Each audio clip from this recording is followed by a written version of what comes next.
temos imagens ao vivo dos Estados Unidos, o presidente Joe Biden e sua comitiva se deslocando justamente para embarcar sentido a Israel, Tel Aviv, imagens do aeroporto, aí a aeronave que irá levar o presidente norte-americano para o Oriente Médio, toda a segurança reforçada, a polícia e também esses carros pretos que fazem parte da comitiva presidencial de Joe Biden. A gente pode observar que a gente tem inclusive o áudio ambiente, os microfones capturando esses veículos chegando, veículos pretos com a bandeira dos Estados Unidos, todos naturalmente carros reforçados, e aí toda a segurança presidencial. Joe Biden vai embarcar daqui a pouco nessa aeronave, destino ao aeroporto de Ben Gurion, em Tel Aviv, que é o centro financeiro de Israel.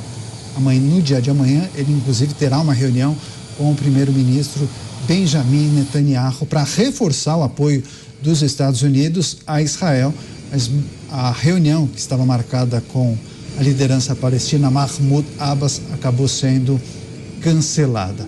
O Cláudio Dantas, inclusive, nós falávamos mais cedo sobre as expectativas. Aí está, o presidente norte-americano fazendo aquela saudação militar, uma autoridade conversando com ele, instantes antes desse embarque, dessa decolagem de Joe Biden sentido a Israel. Dantas, queria pedir, enquanto a gente observa o presidente norte-americano subindo as escadas, ele que vai embarcar no avião presidencial com destino a Israel, o que a gente pode esperar dessa reunião, essa viagem de Joe Biden a Israel? Estados Unidos podem alterar o curso dessa guerra, reforçar apoio? Como você avalia esse momento? Daniel, o Biden está numa sinuca de bico. Na verdade, ele precisa se livrar de uma armadilha que ele criou para si mesmo, né? Ontem a gente estava falando sobre impacto eleitoral, né, desta guerra, numa possível reeleição do Biden. É preciso que a gente coloque na mesa de discussão a política que o governo americano, a administração Biden, vinha, pelo menos, fazendo com o Irã. A gente não pode esquecer que o Irã está por trás desse ataque do Hamas a Israel.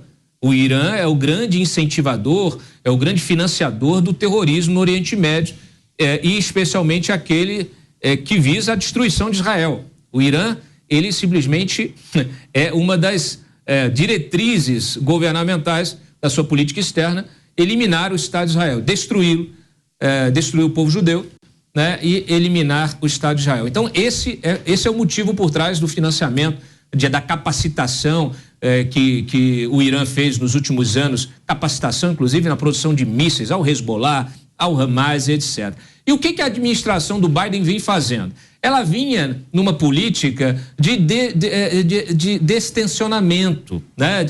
Para distensionamento, para distensionar essa relação, para tentar buscar ali um diálogo com o regime dos ayatolás, como se fosse possível. Como se o Irã também não quisesse ver os Estados Unidos de joelhos. Eles odeiam o sonho americano. E o que acontece? Nesses meses foram relaxadas diversas sanções, inclusive permitindo que o Irã recuperasse, por exemplo, 10 bilhões de dólares que estavam lá no Iraque, em contas no Iraque. Tem mais 6 bilhões para receber, né, da Coreia do Sul. Relaxou também as exportações, as sanções sobre as exportações de petróleo do Irã para a China, 1 milhão de barris por dia.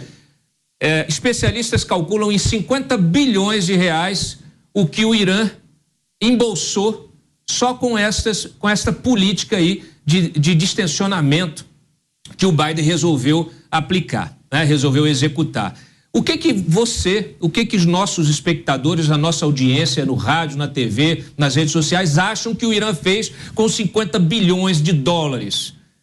Se não foi justamente para usar parte desse dinheiro, ou boa parte desse dinheiro, para fomentar esse ataque, esse terrorismo que agora a gente vê, né, colocando Israel nessa situação. O Biden amanhã vai ter de pedir desculpas para o Netanyahu, desculpas para a população, a população israelense, vai ter de redobrar o seu apoio a Israel. Ele precisa fazer alguma coisa. Por quê? Porque ele é responsável também por isso. Aqui a gente tem que colocar a responsabilidade, cada um no seu escaninho.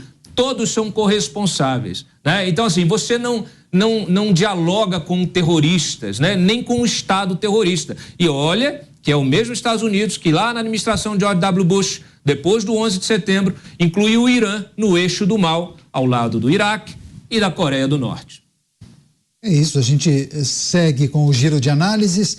Nas imagens, o avião norte-americano, avião presidencial Air Force One, que é um Boeing 747-200. Antes de passar para o José Maria Trindade, o Cristiano Beraldo conseguiu observar uma peculiaridade justamente no embarque do presidente norte-americano. Beraldo, você verificou exatamente o momento em que Joe Biden saiu do carro que o transportou, uma SUV gigante, né? E ele saiu, conversou rapidamente com uma oficial e depois fez o embarque nessa aeronave Air Force One. Qual é a curiosidade que você observou, Beraldo? Peneta, é interessante porque esse momento do embarque do presidente norte-americano no Air Force One, ele é muito emblemático, né? É sempre uma demonstração de força daquele que é sempre considerado a pessoa mais poderosa do mundo. E a gente, se puxar pela memória, vai lembrar que tem sempre uma escada alta que é colocada no Air Force One para que o presidente norte-americano embarque e desembarque da porta principal da aeronave. Entretanto, hoje ficou muito claro que Biden está embarcando pela parte de baixo, como se fosse ali de um avião comum o acesso à área de cargas, porque a escada é mais curta e isso é mais um sinal de que a saúde de Biden, que inclusive já teve dificuldades aí subindo escadas e tal, a saúde de Biden não está na melhor forma. E até do ponto de vista simbólico, para um presidente norte-americano, diante de uma situação global tão complicada como essa da guerra entre Israel e Hamas, essa imagem de força ela é fundamental e Biden não está conseguindo entregar isso ao mundo.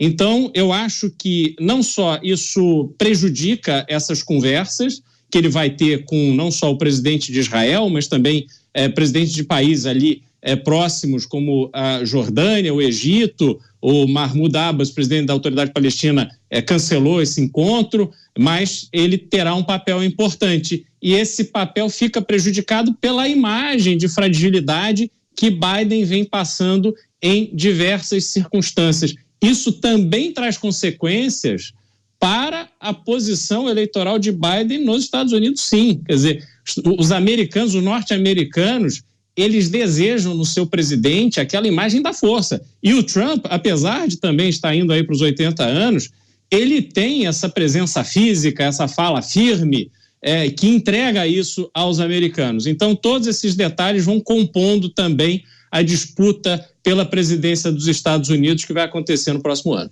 Enquanto o Beraldo concluía o seu raciocínio, nós estamos com imagens do avião da aeronave norte-americana presidencial, o Air Force One, fazendo os movimentos para receber autorização para essa decolagem. O presidente dos Estados Unidos, Joe Biden, se deslocará dos Estados Unidos para Israel. Inclusive, amanhã tem uma reunião agendada com o primeiro-ministro de Israel, Benjamin Netanyahu. José Maria Trindade. Então, Biden viaja para Israel, sendo muito criticado, como bem lembrou o Cristiano Beraldo, críticas, inclusive, dentro de seu país. O que nós podemos esperar dessas agendas internacionais de Joe Biden, já que Israel tem sido alvo de ataques não somente do Hamas, como do Hezbollah. Receber o presidente dos Estados Unidos é sempre um desafio, né? Essa guerra, ela se tornou, assim, o ponto mais importante da política internacional e que pode mudar a geopolítica do mundo inteiro, né? Veja bem que esqueceram aí de debater e discutir a invasão da Rússia na Ucrânia. Ninguém fala mais diante da importância desta guerra. quando um presidente dos Estados Unidos vai a um cenário assim, ele tem que levar obrigatoriamente uma decisão muito firme e uma solução da guerra. Ele foi precedido de vários assessores e secretários exatamente para preparar este encontro com o primeiro-ministro de Israel. Se isto não acontecer, se o presidente dos Estados Unidos não trouxer um acordo de paz, ou mesmo um cessar-fogo, ou uma solução para essa guerra, ou mesmo a entrada dos Estados Unidos na própria guerra, será um fiasco. Esta é a realidade. O americano exige do seu presidente exatamente esta postura de firmeza que o Beraldo falou e que há testes na subida do avião. Sim, tanto você vê que ele concentra na hora de subir a escada, porque ele sabe que todos estão medindo a sua capacidade física, a sua possibilidade de subir as escadas de palcos, então ele já tropeçou em alguns, né? Daí esta importância da subida da escada. É evidente, isto é claro, de que a força física não é tudo para um chefe de Estado, para um líder. Nós já acompanhamos aí várias avaliações sobre isso, sobre liderança, e nenhum líder é o mais forte do grupo, né? Lula não é o presidente do Brasil porque fisicamente é o mais forte. O presidente dos Estados Unidos não está na presidência porque é o mais forte. Assim como lá na cadeia, o chefe da cela não é o mais forte, mas sim a sua inteligência, sua capacidade de domínio, de liderança, e é isso que importa.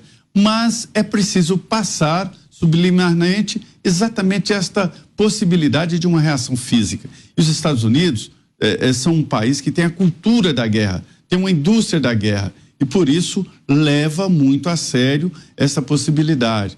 Então está indo o presidente norte-americano para um conflito. Se ele não trouxer uma solução ou um posicionamento firme, será um